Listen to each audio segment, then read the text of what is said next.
Hello all, welcome back to another video.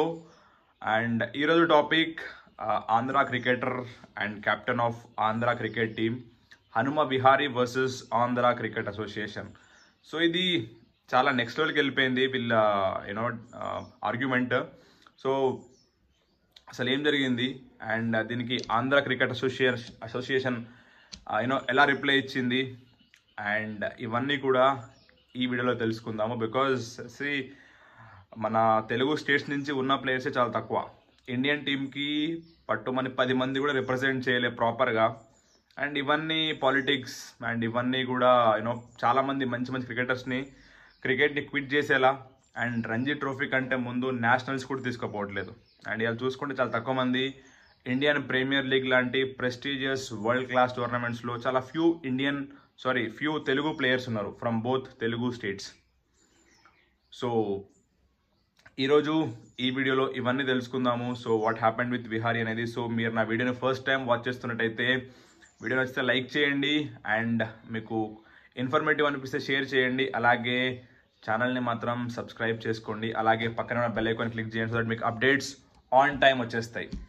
And so ఇప్పుడు అసలు Monday 26th ఫిబ్రవరి రోజు హనుమ విహారీ ఒక తన అఫీషియల్ ఇన్స్టాగ్రామ్ పేజ్లో అలాగే ట్విట్టర్లో ఒక మెసేజ్ పెట్టినాడు, ఇన్ఫర్మేషన్ పెట్టినాడు కి నేను ఇకపైన నా లైఫ్ టైం మొత్తం కూడా ఆంధ్ర క్రికెట్కి ఎప్పుడు క్రికెట్ ఆడను, ఆంధ్ర క్రికెట్ అసోసియేషన్కి.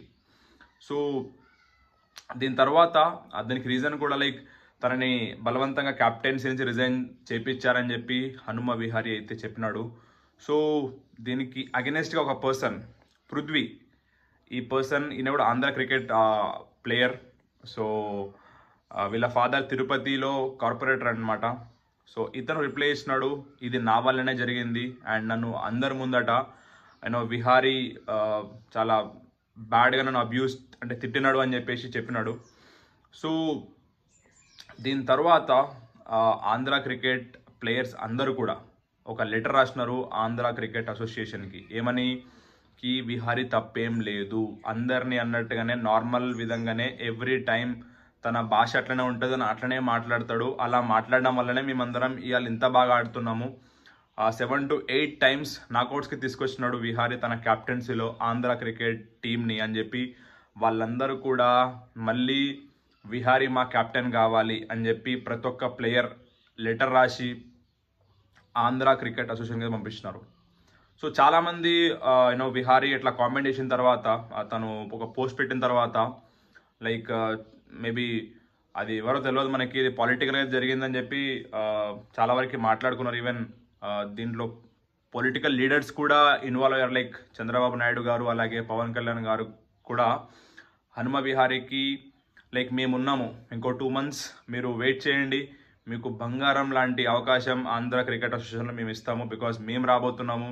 సో ఇలాంటి cheap politics Andhra cricket association కూడా పాటించడం చాలా సిగ్గుచేటు అని చెప్పేసి ఇద్దరు టాప్ లీడర్స్ కూడా దీని మీద కామెంట్ చేసినారు. మీకు తెలుసు హనుమ విహారీ ఇండియన్ టీంకి కూడా రిప్రజెంట్ చేశాడు అండ్ ఫేమస్ సిడ్నీ టెస్ట్లో అశ్విన్తో ఆడిన ఆ డే మొత్తం కూడా క్రికెట్ ఫ్యాన్స్ అందరూ గుర్తుపెట్టుకుంటారు. అలాగే 16 టెస్ట్లు ఇండియా తరఫున ఆడినాడు, చాలా మంచి ఇన్నింగ్స్ ఆడినాడు.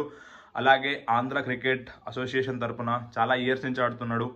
సో ఇంతకుముందు అంబట్ రాయుడు, ఇప్పుడు Hanuma Vihari and KS Bharat. So ఉన్న ఫ్యూ తెలుగు ప్లేయర్స్ కూడా అంబట్ రాయుడు బీసీసీఐ వల్ల తను కంప్లీట్ క్రికెట్ని క్విట్ చేసినాడు. అండ్ ఇప్పుడు హనుమ విహారీ లాంటి ప్లేయర్ కూడా పొలిటికల్గా ఇన్ఫ్లుయెన్స్ అయ్యి ఇట్లా అవ్వద్దు అని చెప్పేసి మనం అందరం కూడా we have to stand. So దీనికి రిప్లైగా ఆంధ్ర క్రికెట్ అసోసియేషన్ కూడా ఒక వాళ్ళ ట్విట్టర్ హ్యాండిల్లో కూడా పెట్టేసింది కి మా దానికి కూడా వచ్చేసింది ఇష్యూ అని చెప్పేసి. సో అసలు వాళ్ళు చెప్పిన విషయం ఏంది అంటే హనుమ విహారీని క్యాప్టెన్స్ నుంచి తప్పించడానికి రీజన్ ఏదో ఈ ఇష్యూ కాదు. లాస్ట్ జనవరిలోనే because of Hanuma Vihari's availability Indian team కూడా ఆడతాడు కాబట్టి తను కంప్లీట్ ఫుల్ టైం ఆంధ్ర క్రికెట్కి టైం ఇస్తలేడు కాబట్టి ఒక న్యూ క్యాప్టెన్ని అపాయింట్ చేద్దాము ఈ రంజీ సీజన్ తర్వాత అని చెప్పి మేము అనుకున్నాం అని చెప్పి ఒక ఈమెయిల్ కూడా వాళ్ళు పెట్టినాము అని చెప్పినారు.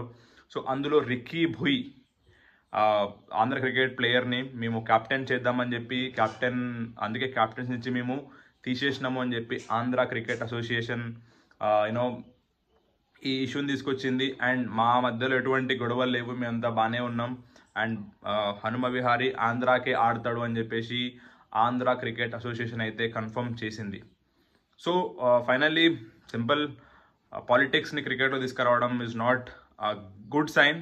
బికాజ్ ఎంతోమంది ఐపీఎల్ని చూసి, అలాగే ఈరోజు క్రికెటర్స్ లైఫ్ స్టైల్ని చూసి చాలామంది స్టడీస్ మానేసి కంప్లీట్గా క్రికెట్ కోసం చాలామంది యూనో ఫైట్ చేస్తున్నారు. లైక్ అసోసియేషన్స్లో కానీ, లేకపోతే బయట కోచింగ్ నేర్చుకోవడం కానీ, సో మనీ లేకపోయినా కానీ అరేంజ్ చేసుకొని, సో ఇట్లా చాలామంది కష్టపడుతున్నారు క్రికెట్ ప్లేయర్ అవ్వాలని చెప్పేసి. అట్లీస్ట్ ఇప్పుడు ఒక రంజీ ప్లేయర్గా మనం సెలెక్ట్ అయినా చాలు. బికాస్ బీసీసీఐ ఎట్లాంటి చేంజెస్ తీసుకురాబోతుంది అంటే, మనం ఓన్లీ ఒక సీజన్ మొత్తం రంజీ మ్యాచెస్ ఆడితే 75 lakhs to 1 crore ఎర్న్ చేయొచ్చు. సో ఇట్లా ఎవరైతే క్రికెట్ని కెరియర్గా పెట్టుకొని చేస్తున్నారో, సో వాళ్ళకి పొలిటికల్గా యూనో ఇన్ఫ్లుయెన్స్ ఉండడం వల్ల ఒక మంచి ప్లేయర్ అయితే వెళ్ళిపోవద్దు. సో వెరీ ఫ్యూ ప్లేయర్స్ ఉన్నారు మన తెలుగు స్టేట్స్ నుంచి వెళ్ళి. So we have to encourage players, మంచి ప్లేయర్స్ని, టాలెంటెడ్ ప్లేయర్స్ని ఎంకరేజ్ చేయాలి. బికాజ్ మీరు చూసుకుంటే యూపీ నుంచి కానీ, లేకపోతే కర్ణాటక నుంచి కానీ, చాలా స్టేట్స్, మహారాష్ట్ర నుంచి చాలామంది ప్లేయర్స్ బయటికి వస్తున్నారు. సో తెలుగు స్టేట్స్ నుంచి కూడా చాలామంది ప్లేయర్స్ రావాలి. సో ఎటువంటి పొలిటికల్ ఇన్ఫ్లుయెన్స్ లేకుండా క్రికెట్ని ఎంకరేజ్ చేయాలని చెప్పి మనం అందరం కూడా కోరుకుందాము. So Hanuma Vihari is a great player, a very good player. So he deserves a lot. So కొన్ని ఛాన్సెస్ రాక తను కూడా యూనో ఈరోజు రంజీ ఆడాల్సిన అవసరం వచ్చింది. But he is a good Indian player. So chance వచ్చినప్పుడు యూటిలైజ్ కూడా చేసుకోవాలి. రైట్ నౌ ఇండియన్ క్రికెట్ టీంలో లాస్ట్ 5 to 10 years నుంచి ఇదే ఉంది. మనకు ఛాన్స్ ఇచ్చినప్పుడు మనం ప్రూవ్ చేసుకోకపోతే తర్వాత ఎన్ని చేసినా కానీ యూనో మనం ఏం చేయలేం. సో ఛాన్స్ వచ్చినప్పుడు దాన్ని యూనో ఒక ఆపర్చునిటీలా మనం భావించి 100% ప్రూవ్ చేసుకుంటే ఇండియన్ క్రికెట్ బోర్డులో ఒక్కసారి మన మార్క్ మనం చూపించుకుంటే life settle. And cricket is a bigger sport in India and BCCI is a powerful board. So this is about Hanuma Vihari and Andhra Cricket Association. So let's encourage cricket, let's encourage talent. So talented people ni encourage chedamu so that future will be good. Because chala mandi cricketers aidamani vastaru, but pressures from outside, pressure from politics, pressure because of money issues. So దీని వల్ల చాలా మంది talented people కూడా ఆడలేకపోతున్నారు. So let's encourage, and this is the video for today. Thank you all for watching. Take care. Bye bye.